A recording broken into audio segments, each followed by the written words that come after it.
అప్పుడు మాత్రం ఆయన అవినీతి పరుడు కాదు. పార్టీ మారి ఏదో ఆయన బాధలు ఆయన పడితే నేను ఈ రోజు విజయసాయి రెడ్డిని సమర్థించడం లేదు. రెండే. అతను పెద్ద దొంగ, ఇతను చిన్న దొంగ. కోర్టులు తేలుస్తలేండి, మనం అనకూడదు వారిని. చిన్న దొంగ వాళ్ళు నిజంగా తప్పు చేశారా లేదా వాళ్ళ. సార్ ఇప్పుడు 5 సంవత్సరాలు బీజేపీ దగ్గర ఈయన ఏం చేశాడు అందరూ చూశారు కదా. సమయం లేదు సురేందర్ రెడ్డి గారు, సమయం లేదు. బ్యాక్ డోర్ లో ఒకే సెకండ్ కంప్లీట్ చేస్తారు. బ్యాక్ డోర్ లో నాకు పర్మిషన్ ఉంది మోడీ గారి దగ్గరికి పోయేదానికి అని చెప్పి ఆడ మాట్లాడి కాపాడిన వ్యక్తిని నేనే అని చెప్పి ఆయనే చెప్పుకున్నాడు కదా.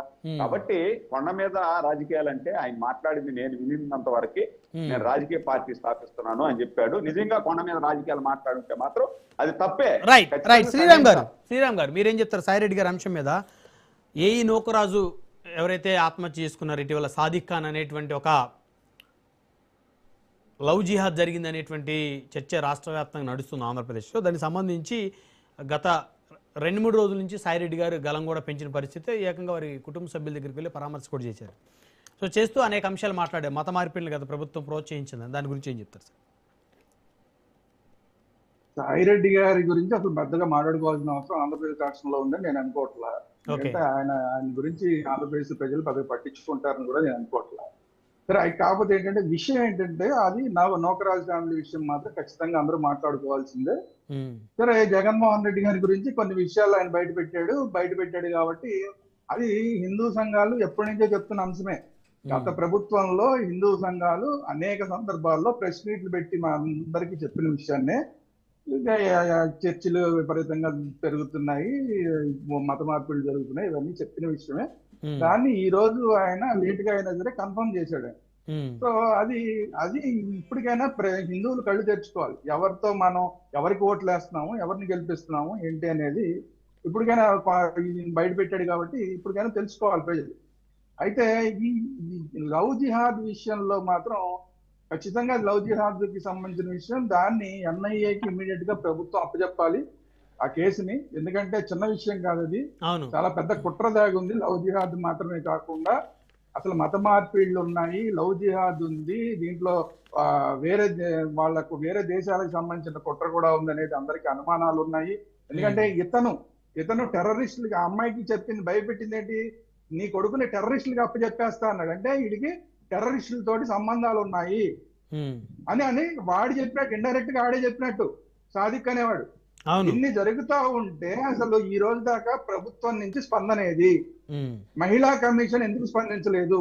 మహిళా కమిషన్ మామూలుగా మిగతా వాటిల్లోనే చాలా లేట్ గా స్పందిస్తుంది. ఇప్పుడు ఈ విషయంలో అమ్మాయి లెటర్ రాసి అంత దారుణంగా నన్ను హింసించారు ముర్రో అని చెప్పి అమ్మాయి దూకి చచ్చిపోతే, ఫ్యామిలీ చచ్చిపోతే మహిళా కమిషన్ స్పందించలేదండి. ఇప్పుడు అసలు ఈ పోనీ మహిళగా ఉన్న హోమ్ మినిస్టర్ గారు ఏమన్నా స్పందిస్తారంటే ఆవిడ స్పందించదు.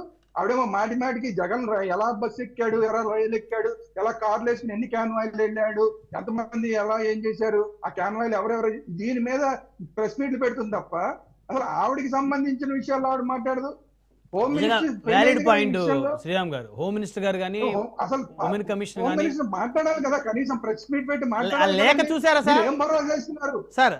ఈ నూకరాజు గారి కుమార్తె 4 పేజీల లేఖ చూసారా? చూశాను, అందుకనే మాట్లాడుతున్నా. ఆవిడ అంత దారుణంగా ఇన్ని కుట్రలకు బలైపోయాను నేను. ఆవిడ ఎందుకు చనిపోయిందో చెప్తున్నాను వినండి.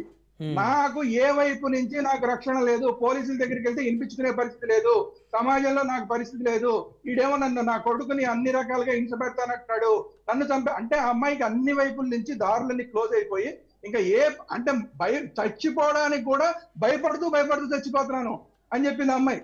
అంత దారుణమైన పరిస్థితుల్లో ఒక మహిళ వెళ్ళిపోయి, ఒక కుటుంబం వెళ్ళిపోతే హోమ్ మినిస్టర్ గారు ఎందుకు ఇప్పుడు దాకా మాట్లాడరు? అసలు మీరు హిందువులకి మీరు భరోసా ఇస్తున్నారా, ఇవ్వట్లేదా ఏంటి? అతన్ని ఇమ్మీడియట్ గా హిందూ సంఘాలన్నీ డిమాండ్ చేస్తున్నది ఏంటంటే అలాంటి దుర్మార్గుడు బతికొనడానికి వీల్లేదు, ఖచ్చితంగా అతను ఎన్కౌంటర్ చేయాలని చెప్పి హిందూ సమాజం అంతా డిమాండ్ చేస్తుంది. మీరు ఈ కేసుని ఎన్ఐఏకి ఇవ్వాలి. ఎందుకంటే ఇది లవ్ జిహాద్ తో పాటు దీంట్లో టెర్రరిస్టుల కుట్ర కూడా ఉంది. ఎందుకంటే టెర్రరిస్టులలో వీడు ఒక పార్ట్, వీడు ఒక పావు అనేది అందరికి అనుమానం ఉంది. కాబట్టి నేను 4 డిమాండ్లు ఇక్కడ. ముందు మహిళా కమిషన్ ఇమ్మీడియట్ గా దీని మీద స్పందించాలి. హోమ్ మినిస్టర్ గారు దీని మీద ప్రెస్ మీట్ పెట్టి దీని మీద భరోసా ఇవ్వాలి హిందువులందరికీ. అవును. అలాగే ఈ కేసుని ఎన్ఐఏకి ఇవ్వాలి. అన్నిటికన్నా ముఖ్యంగా అలాంటి దుర్మార్గుడు బతికొనడానికి లేదు. ఆయన ఎత్తున మేపినట్టు మీరు జైల్లో పెట్టి మేపుతాం సంవత్సరాల అంటే కనుక హిందూ సమాజం ఇమీడియట్ గా అలాంటి వాళ్ళని ఎన్కౌంటర్ చేయండి. సమయం లేదండి. ధన్యవాదాలు అండి. చర్చలో పాల్గొందుకు సురేంద్ర నాయుడు గారు, దుర్గా శ్రీరామ్ గారు, జ్వాలాపురం